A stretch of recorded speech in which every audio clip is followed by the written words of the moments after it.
नमस्कार, prime India news में आप सभी का स्वागत है। चलिए शुरुआत करते हैं बड़ी।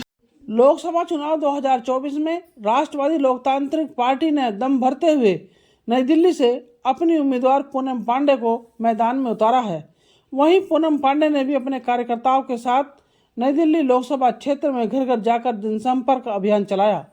उनके कार्यकर्ताओं में जोश देखने को मिला। जब प्राइम इंडिया न्यूज के संवाददाता अजीत कुमार ने पूनम पांडे से बात की तो उन्होंने कहा, हम मूलभूत सुविधाओं पर बात करेंगे, हम महिलाओं के सशक्तिकरण पर बात करेंगे। जिस तरह से दिल्ली में महिलाओं का उत्पीड़न हो रहा है, उनके साथ अत्याचार किए जाते हैं, यह बहुत शर्मनाक है। लोकतांत्रिक पार्टी हर मजबूर और कमजोर आदमी के साथ खड़ी है। उन्होंने कहा कि पब्लिक का रुझान है कि मोदी जी हट जाएं तो देश बच जाएगा। अरविंद केजरीवाल जी के लिए टिप्पणी करते हुए उन्होंने कहा कि केजरीवाल सरकार में महिलाएं सुरक्षित नहीं है। केजरीवाल जी जो अपना कैंडिडेट खड़ा किया है सोमनाथ भारती, वो अपनी पत्नी को कुत्ते से कटवाते थे मारने के लिए। आगे उन्होंने प्राइम इंडिया न्यूज के विशेष संवाददाता अजीत कुमार के सवालों का जवाब देते हुए क्या कुछ कहा, देखते हैं ये रिपोर्ट। नमस्कार दर्शकों, आप देख रहे हैं प्राइम न्यूज में आपके साथ अजीत कुमार। हमारे साथ नई दिल्ली से कैंडिडेट लड़ रही हैं पूनम पांडे की, उनसे बात करते हैं।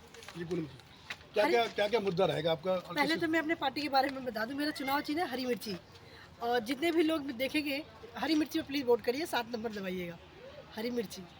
जी, अगर आप पूनम पांडे जी अगर इलेक्शन आप जीत जाती है तो क्या रहेगा? मैं महिलाओं की सुरक्षा करूंगी और बुजुर्गों का जो पेंशन बंद हो गया है वो मैं पेंशन चालू कराऊंगी, और शिक्षा की व्यवस्था ठीक करूंगी, महंगाई कम करूंगी।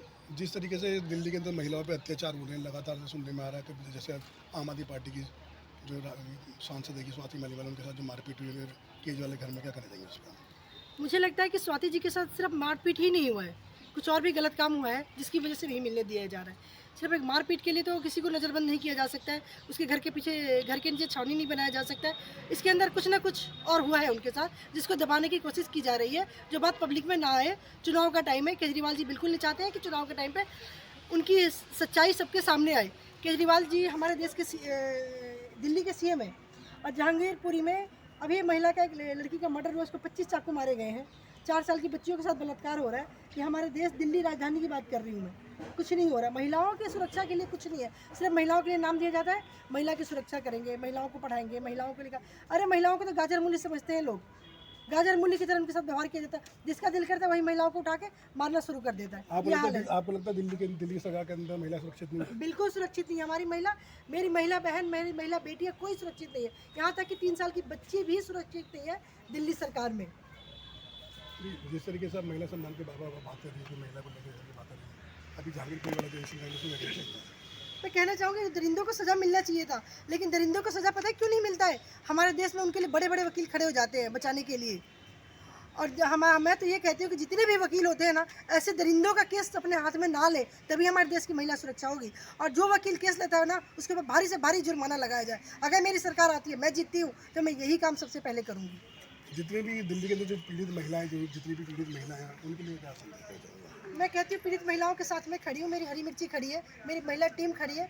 हर महिला के दरवाजे पर जाएंगे, हर किसी को हम न्याय दिलवाएंगे। जितनी भी महिलाओं के साथ दरिंदगी हुई है, या उनको तेजाब डाल के मारने की कोशिश की गई है, या बच्चियों के साथ बलात्कार किया गया है, जो खुलेआम घूम रहे हैं, उनको सज़ा मैं ज़रूर दिलवाऊंगी। अभी दिल्ली में जैसे आप कैंपेनिंग कर रही है, आपकी दिल्ली किसी क्षेत्र में जा चुकी है आप? मैं दिल्ली के सारे नई दिल्ली क्षेत्र में जा चुकी हूँ, जहाँ पे हमारे संसद भवन बने हुए हैं, जहाँ पे हमारे सब देश के वीवीआईपी लोग रहते हैं। दिल्ली की स्थिति वो बुरी है, आप गली में जाके देखिए, लोग वहाँ पे मजबूरी में ज़िंदगी जी रहे। पानी नहीं है, महिलाएं ऊपर नहा रही हैं, छत नहीं है उनके ऊपर कि महिलाएं नहा सके। लोग आते जाते देख रहे हैं, क्या असर पड़ रहा है। बाथरूम की हालत देखिए, उनके घर में जाके देखिए, सोने के लिए जगह नहीं है उनके पास, खाना बनाने के लिए सिलेंडर नहीं है, चूल्हे पे खाना बन रहा है। ये तो स्थिति है हमारी नई दिल्ली की। तो आपको लगता है कि ये जो सब चीज़ें हो रही है, इसमें केजरीवाल जी की पार्टी का ही कुछ है इसमें? दोनों का हाथ है, केजरीवाल का कैसे? मोदी जी का भी हाथ है और केजरीवाल जी का भी हाथ है। दोनों ही थाली के चट्टे बट्टे, एक बड़ा झूठा, एक छोटा झूठा। उन दोनों में तो कंपटीशन है, सबसे ज़्यादा बड़ा झूठ कौन बोलेगा? एक बड़ा झूठा, एक छोटा झूठा, दोनों झूठे, दोनों के झूठे वादे। तो आप अगर मतलब कि मोदी जी भी झूठे हैं या केजरीवाल जी झूठे हैं? मोदी जी तो इतना सुबह से उठ के झूठ बोलते हैं कि गिनाते गिनाते थक जाए, उनको तो याद भी नहीं होगा कि ज़िंदगी में वो सच बोले कब है। वो भूल चुके होंगे कि मैंने ज़िंदगी में आखिरी बार सच कब बोला था। चलिए आइए, हमारे साथ और कुछ महिलाएं आई, उनसे बात करते हैं कि क्या करना जी, बताइए क्या करना चाहिए पार्टी के लिए? पार्टी के लिए यही कहना चाहेंगे कि हमारी जो पूनम दीदी खड़ी हैं, ये महिलाओं के लिए खड़ी हैं। और ये जो बोल रही हैं ये करके दिखाएंगी, क्योंकि ये गरीबों के साथ ही हैं और महिलाओं के साथ। आप वोटरों से क्या मांग करते हैं? हम तो वोटरों से यही मांग करते हैं कि हरी मिर्च का चिन्ह पे 7 नंबर बटन दबाएं और हमारी दीदी को जिताएं। जी, एक बार आप बता दीजिए, परिचय बता दीजिए, क्या करना चाहिए पार्टी के लिए? मेरा नाम रेणु तिवारी है और मैं पब्लिक से यही कहना चाहूँगी कि सही का समर्थन करें, गलत का समर्थन ना करें, क्योंकि हरी मिर्ची इसी के लिए आई है कि गलत जो करेगा उसको मिर्ची पक्का लगेगी और जो सही करेगा वो मिर्ची से बच जाएगा। तो इसलिए हरी मिर्ची पर वोट करें, ज़्यादा से ज़्यादा वोटिंग दें और सच्चाई का साथ दें, पूनम दीदी के साथ खड़े हों और इनको जिताने में पूरी अपना समर्थन दें। और मैं ये भी कहना चाहूँगी, अभी केजरीवाल जी के बारे में जब ये पूछ रहे थे कि क्या किया उन्होंने, सरकारी स्कूलों में जो खाना बंटता है वो खाना बच्चे के लिए क्या उनके सेहत के लिए सही है, मैं ये जानना चाहती हूँ। क्योंकि वो खाना जब बच्चे जो पूरे दिन अपना स्कूल में जब जाते हैं, खाना जो उनको मिलता है, आप यकीन करें वो खाना खाने लायक भी नहीं होता है।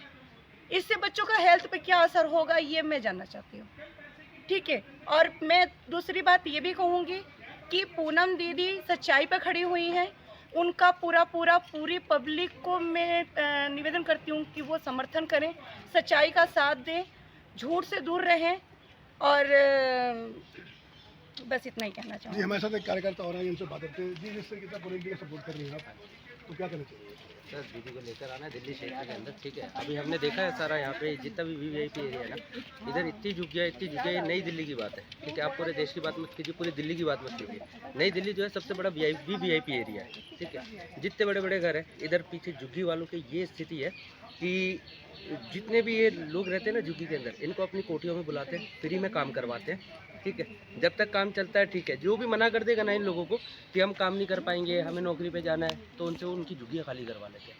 हमारे पास ऐसे लोग आए हैं कि भैया हमारे साथ ये स्थिति है, 3 तारीख का हमारा एग्ज़ाम है और 3 तारीख को मैडम ने बोल दिया एक ने कि हमसे आप झुग्गी खाली करो। अब बताओ मैं अपना एग्ज़ाम देके अपना मतलब आगे कंटिन्यू करूँ, ऐसे ऐसे केस आ रहे हैं। हम झुग्गियों में जाते हैं तो देखते हैं वहाँ रोटी बनाने की व्यवस्था नहीं है, बाहर बैठ के महिला चूल्हे पर रोटियाँ बनाती है, ये स्थिति है वहाँ पे। देखिए, जिस तरीके से पूनम पांडे जी का समर्थन कर रहे हैं आप, और दिल्ली की महिला सुरक्षा को लेके जैसे जहांगीरपुरी के अंदर इंसिडेंट हुआ है, दिल्ली के अंदर काफ़ी इंसिडेंट, स्वाति मालीवाल जी के साथ में भी इंसिडेंट हुआ, उसको क्या करना चाहिए आप? सर देखिए, कैमरे तो बहुत सारे लगा दिए, ठीक है। एंगल देखिएगा कभी कैमरों का कि किस तरफ जाते हैं, इस तरफ जाते हैं जहाँ से ना आने का दिखता है ना जाने का दिखता है। और आप उस कैमरे के नीचे ही महिलाओं के साथ ऐसे कांड होते हैं, वहीं की वहीं मतलब चाकू मार मार के हत्या कर दी जाती है। चलते फिरते मन चले बाइक पे आते हैं और तेजाब फेंक के चले जाते हैं। उसके अंदर क्या कार्रवाई होती है? बंदा मिलता नहीं है, जिसने किया होता है, जो मुजरिम होता है वो गायब रहता है। बाद में पॉलिटिकल इशू ना बने तो उस बात को दबा दिया जाता है, उसके बाद बोल दिया जाता है लव जिहाद है, ये जिहाद है, वो जिहाद है। फिलहाल मेरे साथ सिर्फ इतना ही। आप देखते रहिए प्राइम इंडिया न्यूज।